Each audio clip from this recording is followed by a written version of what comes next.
오늘은 바빌론 부자들의 돈 버는 지혜에 관한 영상입니다. 부자가 되는 것에 관심이 없는 사람이 있을까요? 400페이지가 넘는 두꺼운 책이지만 만화책이라 단순히 읽을 수 있습니다. 예전에 바빌론 부자들의 돈 버는 지혜 소설로는 읽었었는데 요즘 초통 책을 보지 않는 아들이 혹시 읽지 않을까 싶어서 도서관에서 빌려온 김에 저도 한번 다시 읽어봤습니다. 구독과 좋아요는 머니백서가 지속되는 응원인 거 아시죠? 구독해서 머니백서에 돈 되는 정보 받아보시고 좋아요로 응원 부탁드립니다. 그럼 책 내용에 대해서 한번 살펴보겠습니다. 책 원작은 조지 S. 클레이슨이라는 분이 썼습니다. 개인적으로 잘 알지는 못하는 분인데 아마 당시에 바빌론 부자들이 돈 버는 지혜라는 책을 쓰고 굉장히 많은 인세를 버셨을 거예요. 우리나라에서 정말 대박 났습니다. 예전 소설로도 유명했죠? 근데 이제 일본 작가가 만화책으로 이제 그려내서 다시 한번 이제 읽어보게 됐습니다. 지금의 이라크 지역은 고대 바빌로니아 수도 바빌론 지역이었습니다. 바빌로니아는 함무라비 법전으로도 유명하죠. 함무라비 왕이 눈에는 눈, 이에는 이 이렇게 해서 당한 만큼 똑같이 이제 법으로 처벌해주는 함무라비 법전. 지금도 이제 많이 회자되고 있어서 아마 아실 텐데 성경을 읽는 분이라면 바벨탑으로도 잘 알고 계실 것 같아요. 바벨탑 같은 경우에는 창세기에 나오는 내용인데 야훼, 그러니까 하느님께서 땅에 내려와 하늘에 닿을 수 있는 탑을 지으려는 사람들을 보고 이런 말을 했다고 합니다. 사람들이 한 종족이라 말이 같아서 안 되겠구나. 이것은 사람들이 하려는 일의 시작에 지나지 않겠지. 앞으로 하려고만 하면 못하는 일이 없겠구나. 당장 땅에 내려가서 사람들이 쓰는 말을 뒤섞어 놓아 서로 알아듣지 못하게 해야겠다. 라는 이제 말씀을 하시고 사람들이 각기 다른 언어를 쓰게 함으로써 더 이상 이제 탑을 짓지 못하도록 말을 서로 주고 알아듣지 못하니까 공사를 할 수 없겠죠, 당연히. 요 내용은 나무위키에 나온 바벨탑에 관한 그림인데 하늘에 닿으려고 지은 탑이라고 했으니 얼마나 규모가 컸을지는 상상에 맡겨야겠습니다. 바벨탑이 실제 존재하는지는 모르겠지만 만약에 이제 지어졌다고 하면은 지역은 바빌론이었다라는 얘기가 있습니다. 1500년간 세계 최대 도시로 번영한 바빌론. 그 바빌론 최고 부자는 어떤 방법으로 돈을 벌었을까요? 책의 주된 내용은 부자가 되고 싶은 반시르, 바빌론 최고 부자 아카드를 만나 부자가 되기 위한 수업을 받는 과정입니다. 아카드는 바빌론을 이끌 차세대 리더를 후계자를 이제 자기가 뽑기 위한 과정이기도 했겠죠.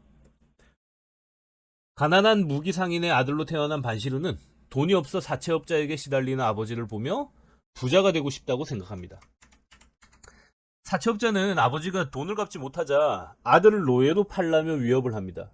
그래서 이제 더 이상 이제 그 반시르는 그대로 앉아서 이제 아버지가 무기를 팔아서 돈을 조금씩 벌고 그걸 사채업자한테 다 뺏기는 과정을 볼 수 없어서 바빌론 최고의 부자 아카드를 찾아가 부자가 되는 방법에 대해 묻습니다.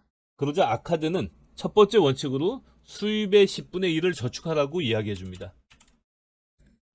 당시 아카드를 찾아갈 때 반시르의 친구와 함께 가는데 그 반시르의 친구는 어느 정도 이제 잘 살았던 집의 아들이었던 것 같아요.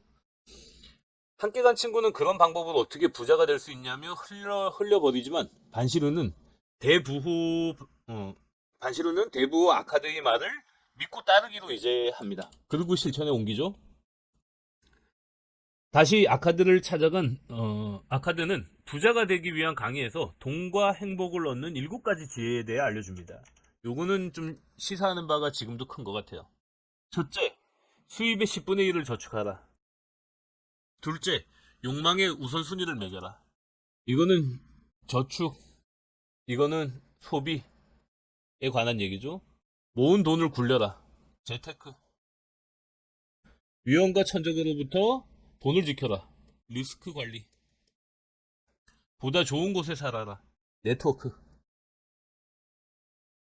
지금부터 미래의 상황을 대비하라. 이것도 이제 리스크 관리 일종이죠. 자기 자신의 자본을 최대한 활용하라. 네. 내가 잠자는 동안에도 돈을 벌 수 있는 시스템. 이런 이제 어떤 수도꼭지 같은 수입을 만들라는 얘기는 많이 하죠. 부의 추월 차선이라든가 뭐 다양한 이제 부자가 되기 위한 책들을 보면은 결국에는 나 자신만 가지고 돈을 벌 수 있는 시스템에는 한계가 있다. 그렇기 때문에 나 아닌 타인의 시간을 빌려서 돈을 버는 거, 그게 부자라는 얘기를 많이 합니다. 아카드는 반시르가 자신의 뒤를 이을 지혜를 가지고 있다 생각하고 시험에 나섭니다. 황금과 지혜가 든 두 개의 주머니 중 지혜를 선택한 반시르에게 황금 주머니와 지혜 주머니 두 개를 모두 줍니다. 그리고 황금을 두 배로 만들어 온다면 자신의 후계자가 될 것이라고 선언합니다. 반시르는 돈을 벌기 위해 다른 도시로 가는 과정에서 사기꾼에게 걸려 말 경주 내기에 황금 반을 털리게 됩니다. 이때 사기꾼들은 큰 도시로 이제 찾아오는 사람들이 대부분 돈을 많이 가지고 온다는 사실을 알고 미리 이제 외곽에서 기다리고 있다가 외지 사람이 오게 되면 접근합니다. 그리고 자기에게 좋은 말이 있는데 니제베에는 그 도시에는 그 말 경주를 아주 좋아하는 사람이 있어서 그 사람하고 자기 말하고 시합을 붙이면 자기가 무조건 이길 수 있으니까 자기한테 투자를 하라고 그렇게 이제 반시를 유혹합니다. 반시는 이제 결국엔 그 유혹에 넘어가서 자기 황금에 반을 이제 그 말 내기 경주에 걸게 됩니다. 그런데 거기에서 당연히 돈을 잃게 되죠. 나중에 알고 보니까 그런 이제 사기 치는 사기꾼들이 일부러 이제 말 내기에 돈을 걸게 하고 자기 말이 지게 합니다. 그리고 원래 있던 그게 다 조직이었죠. 한 조직으로 이제 외지 사람들을 등쳐먹는 그런 사기꾼 일당에 이제 황금을 털리게 됩니다. 반시르는 잃어버린 돈을 벌기 위해 다른 이후 그 자신을 도와주겠다는 게으른 동업자를 만나 보석 장사를 시작하지만 동업자는 반실의 남은 돈을 모두 유흥에 탕진해 버립니다. 정작 이제 반실의는 열심히 보석 장사를 하면서 돈을 벌기 위해 노력하는데 이 동업자는 자기는 이제 보석 장사라는 이제 그 플랫폼을 구축한 사람이니까 자신은 그렇게 열심히 일할 필요가 없다라고 하면서 반시르가 번 돈의 반을 꼬박꼬박 받아 먹다가 반시르가 이제 가지고 있던 돈마저 자기가 훔쳐서 유흥에 다 써버리게 됩니다. 쫄딱 망하죠, 반시르가. 가진 돈을 모두 잃게 된 반시르는 시르이에 빠져 삶을 포기하는 듯 살다가 아카드님이 준 지혜 주머니를 열게 됩니다. 아카드님은 이 지혜 주머니를 주면서 한 가지 충고를 하죠. 반드시 모든 돈을 잃게 되면 주머니를 열라는 얘기를 합니다. 그렇게 주머니를 열자 안에는 석판이 있었고 석판에는 황금을 불리는 5가지 법칙이 쓰여 있습니다.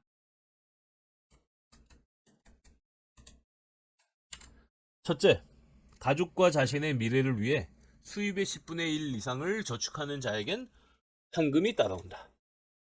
황금을 모을 수 있는 직장을 찾고 양떼를 불리는 양치기처럼 현명하게 행동하면 황금이 불어난다. 황금을 잘 다루는 사람의 조언에 귀 기울이는 자가 황금을 지킬 수 있다.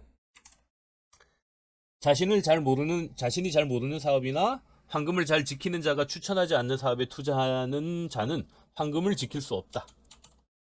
비현실적인 이익을 바라거나 사기꾼의 달콤한 유혹에 넘어가고 자신의 미숙한 경험을 맹신하는 자는 황금을 지킬 수 없다.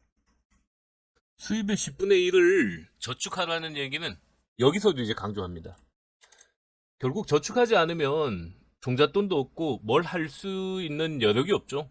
대부분 이제 저축이 없으면 결국 대출을 활용하거나 이렇게 이제 어떤 일을 해야 되는데 그럴 때는 리스크가 2배가 아니고 3배, 4배 커지게 되는 그러니까 대출을 해서 만약에 실패한다 그러면 다시 돌아올 수 없는 강을 건너는 거나 마찬가지라고 생각합니다. 황금을 모을 수 있는 이제 뭐 직장을 가지고 현명하게 이제 행동하면 황금이 불어난다. 그렇죠. 직장에서 이제 열심히 수입이 있는 동안에 자신이 모은 돈을 가지고 또 그 돈을 불리는 훈련을 하는 과정이 필요하죠. 누구나 처음부터 손대는 사업마다 다 성공할 수는 없습니다. 그러기 위해서는 황금을 잘 다루는 사람, 그러니까 안정적으로 재테크를 잘 하는 사람이 이제 조언도 들어야 하고, 자신이 잘 모르는 사업이나 뭐 황금을 잘 지키는 자가 추천하지 않는 사업에는 투자하지 말아야 됩니다. 대부분 비현실적인 이익을 바라다 보면은 사기꾼에 당하게 되고 오만 사업에 투자해가지고 돈을 다 날리는 경우가 많습니다. 비현실적인 이익, 뭐 시사하는 바가 있죠. 뭐 아마 한참 이제 부동산 급등기에 대부분 이제 내 집 마련이라는 이제 어떤 그런 뭐 포장은 돼 있지만, 그 마음속에는 사실 그때 당시 급등하는 집값, 거기에 대한 이익을 나도 한번 보고 싶다라는 이런 욕구들이 있지 않았을까, 저는 그런 생각도 하거든요. 자, 다시 책으로 돌아가면, 다시 시작하기 위해 성벽을 쌓는 공사장에서 일을 시작해 누구보다 열심히 일하는 반시르를 눈여겨본 작업반장은 공동 투자 제안을 합니다. 거지가 된 반시르가 결국 이제 공사장에서 열심히 일을 하는데, 그 속에서 그래도 이제 눈에 띄었던 거죠. 신뢰할 만한 사람으로. 성벽이 완성되면 큰 청동문을 달아야 하는데 니제베에는 동이 없어 큰 돈을 벌 수 있다는 얘기입니다. 만약에 동에 투자해갖고 동을 많이 구해왔는데 왕이 사지 않더라도 당시에 청동은 다른 사람이 적당한 가격에 사줄 것이기 때문에 손해볼 위험이 없다고 생각합니다. 왕은 비싼 가격에 이제 이 청동을 사줄 것이고, 설사 왕이 청동을 사지 않는다 해도 다른 사람들은 적당한 가격에는 이 청동을 살 수 있다는, 그러니까 위험이 이제 없다라는 이런 이제 설명을 듣게 되죠. 이 과정에서 아카드가 알려준 돈과 행복을 얻는 7가지 지혜를 하나하나 이제 몸으로 체득하게 됩니다. 결국 청동 사업으로 큰 돈을 번 반시르는 바빌론으로 돌아와 아카드에게 약속한 황금은 물론 지혜의 대가까지 돌려줍니다. 아카드는 황금을 받지 않고 자신과 함께 바빌론을 이끌자고 제안합니다. 이후 아시리아의 공격에 아카드님과 부모를 잃은 반시르는 방황 끝에 다시 한번 재기에 성공하고 공주와 결혼한다는 훈훈한 이야기로 마무리됩니다. 물론 만화책에는 이 내용이 전부는 아닙니다. 근데 이제 바빌론 부자의 돈 버는 지혜라는 요 이제 제목에 맞는 내용만 제가 추려가지고 지금 말씀드린 거거든요. 실제 바빌로니아 왕국은 아시리아에 의해 사라졌다고 합니다. 황금을 불리기 위해선 저축을 지속하고 소득을 늘리고 쉽게 돈 벌 수 있는 유혹을 이겨내야 합니다. 황금을 불리려면 황금을 잘 다루는 사람의 조언에 귀를 기울여야 합니다. 그렇다고 모든 사람의 조언에 귀를 기울여야 한다는 얘기는 아닙니다. 황금을 잘 다루는 사람, 믿을 수 있는 사람, 그리고 지금까지 안정적으로 성공해온 사람, 이런 사람들이 이제 얘기를 잘 들어야 합니다. 돈을 쉽게 벌 수 있는 기회는 돈이 많아질수록 많아집니다. 그 중에 진짜와 가짜를 구분할 줄 알아야 합니다. 진짜 부자는 굉장히 신중하죠. 아마 경험해 보신 분들은 알 겁니다. 웬만한 이제 얘기에 흔들리지 않습니다. 왜냐면 쉽게 돈 벌 수 있는 기회가 쉽게 찾아오지 않는다는 걸 그 사람들은 누구보다 잘 알고 있거든요.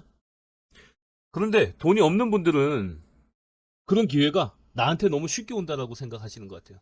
특히나 주식시장에서 보면은 내가 이제 들은 정보, 처음에 그 정보가 만들어진 발원지부터 그 정보가 유통되는 그 어떤 포식자로 따지면 최상위 포식자들을 다 거쳐서 내 귀에까지 들어오려면 얼마나 많은 사람들이 그 정보를 알게 됐을까요? 그러면은 이미 주식시장에는 그게 다 반영이 돼 있고, 우리는 그 뒤에서 이제 결국에는 그 사람들이 충분히 수익을 내고 털어내는 물량을 받아줄 총알바지로 밖에 이용되지 못하는데도 열심히 이제 그런 어떤 작전 세력이나 이런 테마주 이런 거에 이제 말려서 돈을 주식시장에 헌납하시는 분들이 많습니다. 부자는 돈이 많은 사람이 아니라 돈을 불릴 수 있는 사람입니다. 사람은 살다 보면 일시적으로 돈이 많을 수는 있습니다. 그런데 그걸 지속해 나가려면 돈이 불어나야 합니다. 주변에 보면 잠깐 성공해서 그때 당시의 성공이 자기 인생의 평균치인 줄로 착각하고 사는 사람이 많습니다. 재산은 한자로 재물재자에 나을 산자, 그러니까 뜻을 따지고 보면은 재물을 낳는다는 뜻입니다. 내가 능력이 출중해서 내 능력으로 돈을 벌든 아니면 내가 벌어놓은 돈으로 또 다른 돈을 벌든 그 방법은 상관이 없습니다. 결국에는 재산이 늘어나려면 기존에 있던 것들이 계속해서 늘어나고 있어야 부자가 되는 겁니다. 재산이 줄어들면 시간의 차이가 날 뿐이지 결국은 가난해집니다. 내가 쓰는 것보다 많은 돈을 벌어야 합니다. 그래야 시간이 지날수록 부자가 될 수 있습니다. 그런데 지금은 뭐 쓸 수 있는 환경이 너무 좋아져서 그런가 버는 돈에 비해서 더 많이 쓰시는 분들이 많은 것 같아요. 그래서 주변에 지금 뭐 적금 든다. 적금은 어떻게 보면 세상 물정 모르는 사람들이 가입하는 거다라는 이런 인식들이 좀 생기고 있는 것 같아 마음이 좀 아플 때가 있습니다. 월급은 회사에서 결정해 줍니다. 내가 결정할 수 있는 문제가 아니죠. 결국 무리한 대출로 부동산을 구입하거나 불확실한 주식, 코인 등으로 오히려 얼마간 모은 돈을 날리기 일쑤입니다. 돈을 모으고 불리는데 가장 피해야 할 적은 조급함입니다. 당장 뭘 하지 않아 불안할 때가 가장 위험할 때. 이럴 때는 한 발 떨어져서 숨 고르는 여유가 필요합니다. 지금 뭐 사회적으로도 문제가 되고 있는 영끌 같은 경우는 당시에 그 마지막 조급함을 이겨내지 못한 분들의 선택이었죠. 그 결과는 지금 한 가정이 아니고 여러 영끌을 했던 여러 청년들이 지금 어마어마한 대출을 지고 힘들어하고 있습니다.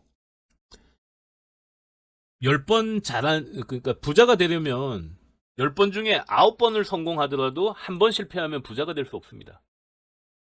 결국은 한 번을 성공하더라도 9번은 최소한 본전치기는 할 수 있어야 부자가 될 수 있는 거거든요. 바빌론 부자들의 돈 버는 지혜에 대해서 알아봤는데 공감이 좀 되셨는지 모르겠네요. 오늘은 이만 마치겠습니다.